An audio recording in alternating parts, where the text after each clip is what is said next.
বাংলাদেশের প্রধানমন্ত্রী শেখ হাসিনা এমপি আবার কথা বলেছেন।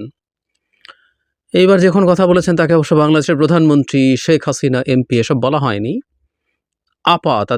তাদের নেত্রী কথা বলবেন বলে একটা আমরা দেখেছি দ্য এটিম নামে একটা ফেসবুক পেজ আছে, যাদেরকে লোকজন ফান করে এতিম ডাকে। সেখানে তিনি কানেক্টেড হয়েছেন, তার কথা শুনলাম মন দিয়ে। আমি খুব মন দিয়ে তার কথা শুনি। আমার কাছে এটা একটা অসাধারণ বিনোদন এবং একটা অসাধারণ প্রশান্তি দেয়। সেই কারণেই দেখি, কেন দেয় সেই জায়গায় আসবো। এবং আমাদের মিডিয়াতে নিষিদ্ধ থাকলেও আমি মনে করি এটাকে আসলে পারমিশন দিয়ে দেওয়া দরকার। কিন্তু শুনতে শুনতে না ভীষণ করুণাও হয়েছে। করুণা মানে হলো এককালের দোর্দণ্ড প্রতাপশালী, মানে যার কথা ছাড়া নাকি গাছের পাতাও নড়ে না, সেই শেখ হাসিনার কি তুচ্ছ অবস্থা, কি বিশ্রী অসহায় অবস্থা, সেটা করুণার ব্যাপার। এবং এই করুণা আবার দুঃখ দেয় না, আনন্দ দেয়। একজন স্বৈরাচার কোন জায়গায় গেছেন, মানে কেন করুণা হয়, মানে আহারে শেখ হাসিনা এরকম বলার ইচ্ছে হয়। এবং এটা আনন্দের সাথে বলা। আমরা কিছু কিছু আহারে বলি কষ্ট নিয়ে, এই আহারে বলছি আনন্দ নিয়ে। আপনারা ইন্টারভিউটা দেখে নিতে, ইন্টারভিউ ঠিক না, উনি ইনফ্যাক্ট আড্ডায় যোগ দিয়েছেন। তার আজকে এত বাজে অবস্থা। আসবো কাদের সাথে কথা বলেছেন, আপনারা তাদের কথা শুনলেই বুঝবেন।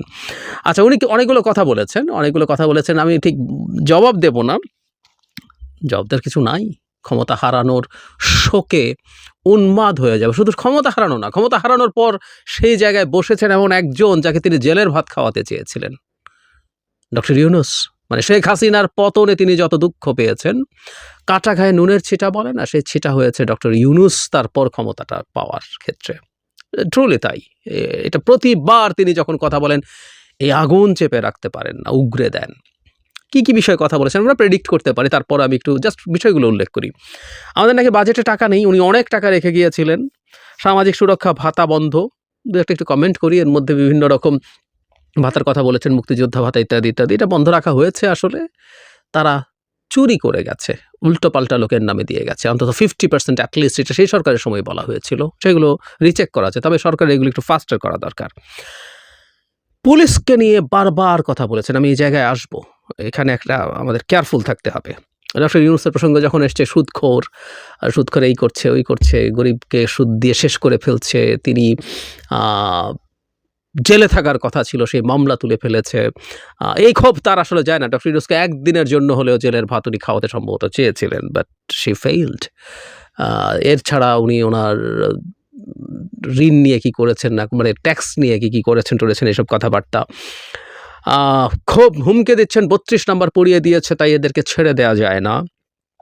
ছাত্রলীগ ব্যান করা নিয়ে বলেছেন, এবং ব্যান করার কেসে হুমকি দিচ্ছেন, দারুণ সব হুমকি। ইউনূস নাকি ক্ষোভের আগুনে, ক্ষমতার লাভের, মানে তার ক্ষমতার যে লোভের আগুন, সেটা দিয়ে সারা দেশ ছারখার করে দিচ্ছে। দেশের গরিবের খুব খারাপ অবস্থা। শেখ হাসিনার সময় তিনি বলছেন একজন দিনমজুর কাজ করে তার পুরো পরিবার মেনটেন করেও সঞ্চয় করতে পারতো, আর এখন একজন দিনমজুর সারাদিনের উপার্জন দিয়ে এক বেলাও খাবার কিনতে পারে না। ইয়াস, জাস্ট শুনে যাই আমরা। কোনো সাংবাদিকতা করা যাচ্ছে না, কোনো রকম কোথাও নাকি সাংবাদিকতা হচ্ছে না। বারবার ক্ষোভ নিয়ে বলছেন অপরাধ কি আওয়ামী লীগের, কি অপরাধ করেছি আমরা। আসবো, মানে উনি ওনার অপরাধ খুঁজে পান না। আওয়ামী লীগ অবৈধভাবে কখনো ক্ষমতা দখল করেনি। আওয়ামী লীগ মাটি মানুষের কথা বলার জন্য আওয়ামী লীগ প্রতিষ্ঠা হয়েছে। সাধারণ মানুষের অধিকার নিয়ে তারা কাজ করে। তার বাবা দেশকে স্বাধীন করে দিয়ে গেছেন, এবং 3 বছর 7 মাসের মধ্যে দেশকে স্বল্পোন্নত দেশে পরিণত করে গেছেন। মানে মিথ্যাচারের সীমা দেখি আমরা। স্বল্পোন্নত দেশে উত্তরণ করার কিছু নাই। প্রত্যেকটা দেশই, মানে এটা হলো সবচেয়ে খারাপ জিনিস। স্বল্পোন্নত দেশ মানে আসলে আপনি গরিব দেশ। মজার ব্যাপার বরং এটা, বাংলাদেশ শুরু থেকেই কোনো দিন এলডিসি বা স্বল্পোন্নত দেশে থাকার কথাই ছিল না। কারণ এলডিসির নিয়ম হচ্ছে, কোনো দেশের জনসংখ্যা যদি কমপক্ষে 7 কোটি হয়, সেটা এলডিসিতে থাকবে না। তার মাথা পিছু আয়, আরও দুটো ইন্ডিকেটর, হিউম্যান অ্যাসেট ইন্ডেক্স এবং ভালনারেবিলিটি, ইকনমিক ভালনারেবিলিটি ইন্ডেক্সে যাই থাকুক না, 7 কোটি হলেই সে এলডিসি থাকবে না। কিন্তু বাংলাদেশ হাতে পায়ে ধরে এলডিসি থেকেছে, কারণ কিছু বেনিফিট পাওয়া যায়। তার বাপ নাকি এটাকে এলডিসিতে রেখে গেছেন, আর তিনি এসে এটাকে উন্নয়নশীল দেশ কি যেন বলছেন করতে গেছেন। অনিবার্যভাবে বহুদিন পর তার 15ই আগস্ট এবং স্বজন হারানোর বেদনা। তার জীবনে এটা কষ্ট আছে, কিন্তু এটা যে একটা মেকি ফাজলামোতে পরিণত করেছিলেন, এটা তার ক্ষমতায় থাকার সময় মানুষের ইমোশনকে খোঁচা দেওয়ার জন্য মানুষ খোঁচা না খেয়ে বরং বিরক্ত হয়েছে। ঠিক একই জিনিস আবার বহুদিন পর শুনলাম, সবার নাম ধরে কি হয়েছে এবং জেল হত্যার কথা বলা হয়েছে। বই ছাপাতে পারছে না, সরকার এত ফেল করেছে, ইনফ্লেশন হচ্ছে, দাম বেড়ে গেছে, প্রবৃদ্ধির হিসাব দিচ্ছেন, কত রেখে গেছেন ডক্টর ইউনূস, প্রবৃদ্ধির হিসাব কমাচ্ছেন, কমানোর কথাই ছিল, চুরি করে প্রবৃদ্ধির হিসাব দেখানোটাকে কমাবেই। ডক্টর ইউনূসের সরকার টাকা লুটপাট করছে, বাজেটের শেয়ার মার্কেটের টাকা লুটপাট, গ্রামীণ ব্যাংকের গ্রামীণ ফোনের টাকা পাচার করে শেষ করে এখন বাজেটের টাকাও পাচার করে দিচ্ছেন। উনি ডক্টর ইউনূস, তার 14 পুরুষ, উপদেষ্টারা তাদের 14 পুরুষ, সমন্বয়কদের 14 পুরুষ, এভাবে মানে বাবা মা ভাই বোন এভাবে বলছেন সবার হিসাব রাখতে হবে। এবং হালকা একটা খোঁচা সার্জিস আলমকেও মনে হয় দিয়েছেন যে ওরা এখন নতুন বিয়েও করছে, তাদের শ্বশুর বাড়িরও খোঁজ নিতে হবে, সার্জিসকে একটু কেয়ারফুল থাকতে হবে। কর্মসূচি এখানেই শেষ না, আরও আসবে। এই সরকারের কোনো মানবিকতা নেই, এই সরকার মানবাধিকার লঙ্ঘন করছে, মানুষকে খাবার দিতে পারছে না, মানুষ নাকি ডাস্টবিন থেকে গরিব মানুষ খাচ্ছে, আর ডক্টর ইউনূস নাকি যমুনায় বসে চর্বচস্বল্য পেয়েও খাচ্ছে, ইত্যাদি ইত্যাদি বলছেন।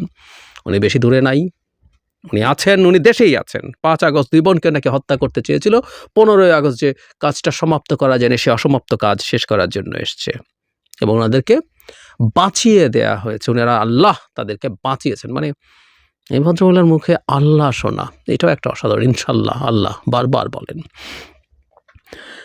যেহেতু ডক্টর ইউনূস দেশকে পিছিয়ে গেছে, তারা এসে দেশকে এগিয়ে নিতে হবে এবং আল্লাহ তাদেরকে রক্ষা করেছে, বাঁচিয়েছে, আবার এসে দেশের হাল ধরে দেশটাকে ঠিকঠাক করার জন্য।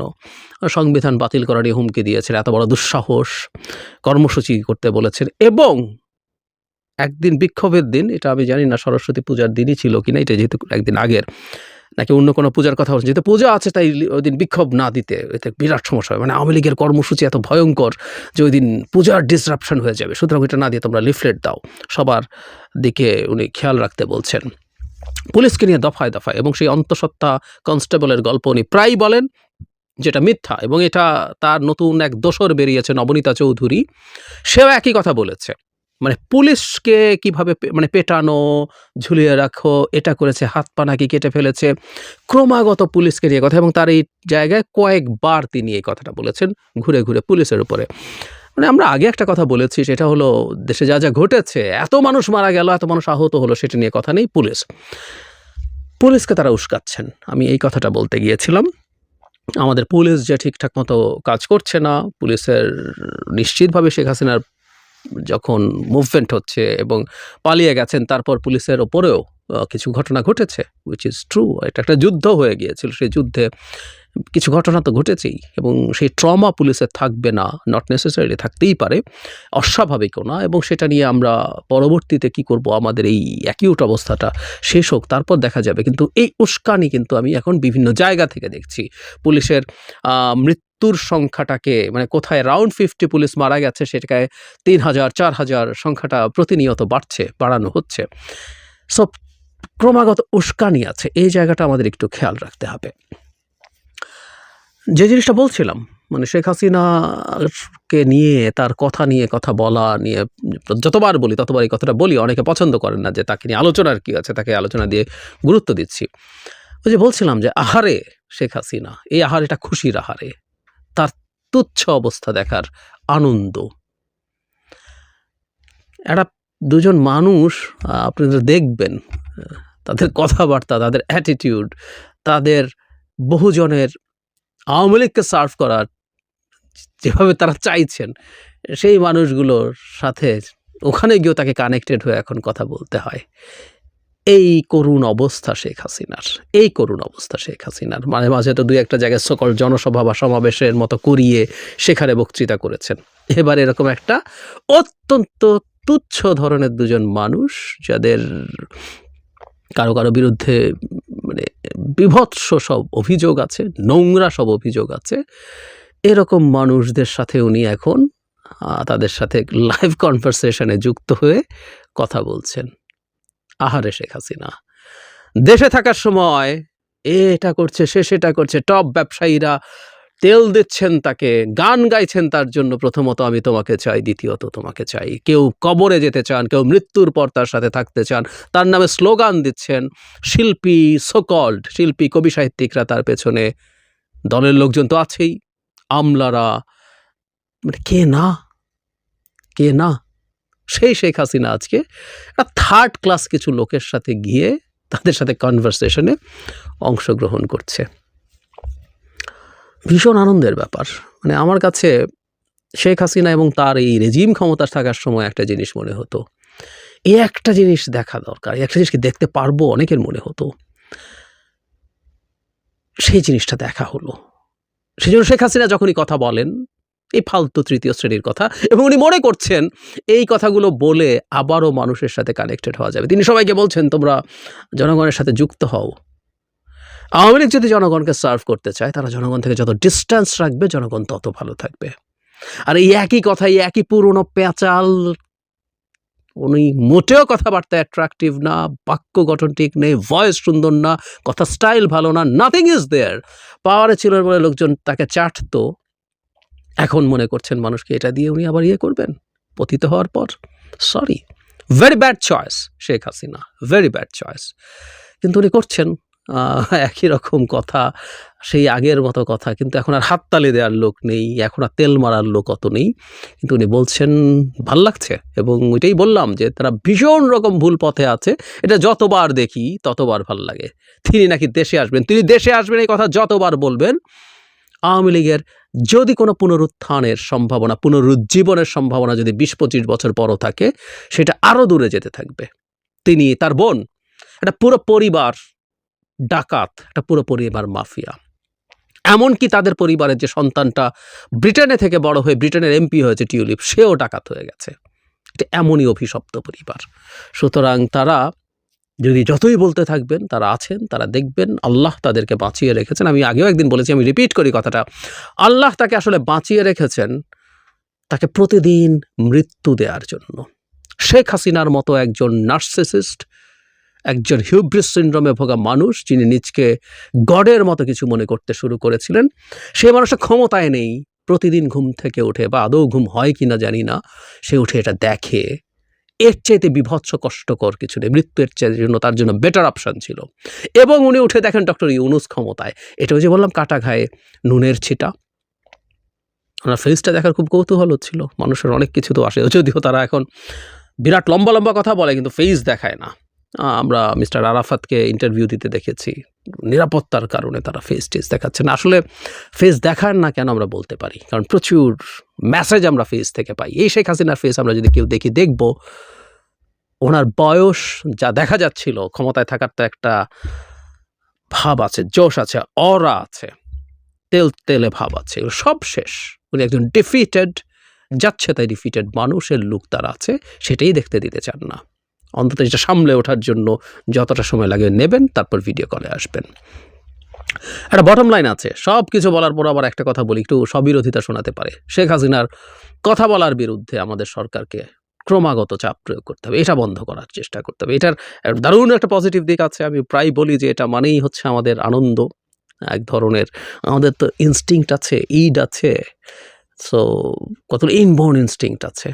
মানে আমার যে মানুষটা আমাদেরকে এইভাবে টর্চার করে গেছে, দেশটা শেষ করে গেছে, তার এই বিভৎস অসহায়ত্ব দেখার চেয়ে আনন্দের কিছু হতে পারে না। কিন্তু একই সাথে যে বলছিলাম যে স্ট্র্যাটেজিক্যালি এই জিনিসটা খুবই গুরুত্বপূর্ণ হবে যদি তার এই জিনিসগুলো ভারতকে চাপ দেওয়ার মাধ্যমে রোধ করা যায়।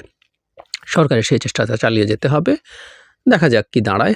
আর যদি এর মধ্যে আসে, আবারও শুনবো, আবারও কথা বলবো, এই আনন্দটা সবার সাথে শেয়ার করব।